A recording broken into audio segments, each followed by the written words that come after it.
is this? Just one question. Do you think it's over, Sydney?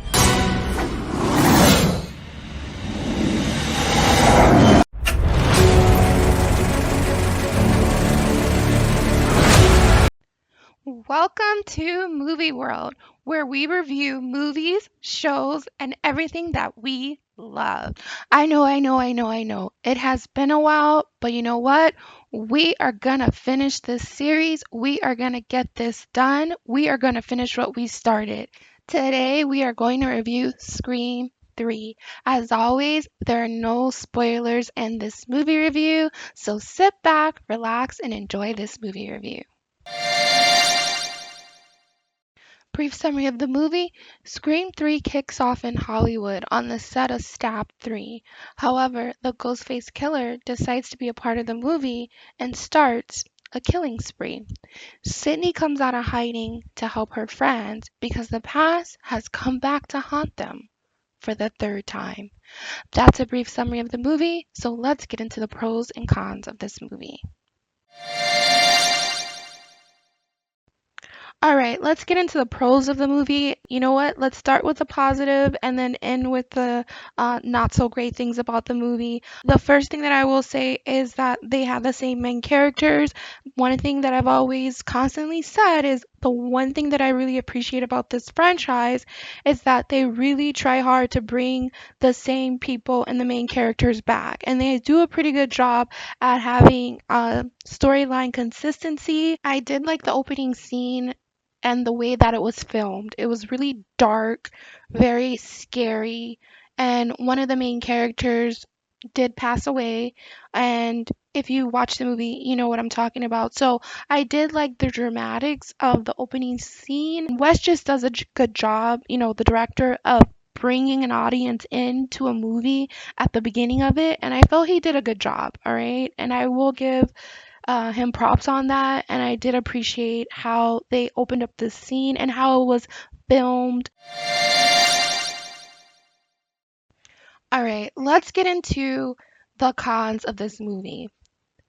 Watching a scary movie where they're filming a scary movie and the killer is killing in the scary movie that they're filming, it was just too much. It was just over complicated.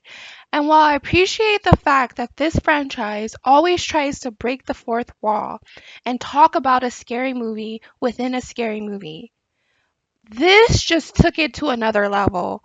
Filming a scary movie while watching a scary movie, it was just way too overcomplicated. Way too overcomplicated to the point that it made the movie not scary. And then the second con that I'm going to get into is the ending. Now, the killer, which I won't disclose because, all of my reviews have no spoilers, but the bottom line is that the killer wasn't that scary. All right? The killer seemed like he wouldn't even be the killer. And I understand how they were trying to tie the elements together as to the motive, but the killer, it was another complicated killer. I mean, the reason why we love the first movie is because the killers came out of nowhere, right? But also, they were crazy. They embodied the craziness. This killer, he felt like he could have just been Joe down the street. I don't know. This movie is so confusing to me, and I appreciate that a lot of people love this movie, and I'm happy we got a third movie. But this movie, it just didn't give what it needed to give. I rate Scream 3 a 6.5, a 65%. I mean, there were so many angles this movie could have went in, but unfortunately, they decided to go with filming a scary movie within a scary movie, and it just took away from the overall point of the movie, and it was just boring. So unfortunately, this movie fell flat for me. Now, I know there are some people who really like this movie because this movie touched on Sydney's mom and the things she went through in Hollywood, and it goes back to the beginning.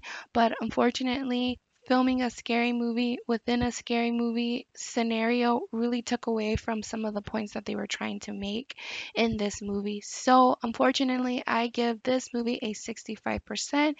It is my least favorite movie in the whole Scream franchise, and this one is just not one of my favorites. Thank you so much for watching and supporting the channel. Have a movie magic day and take care.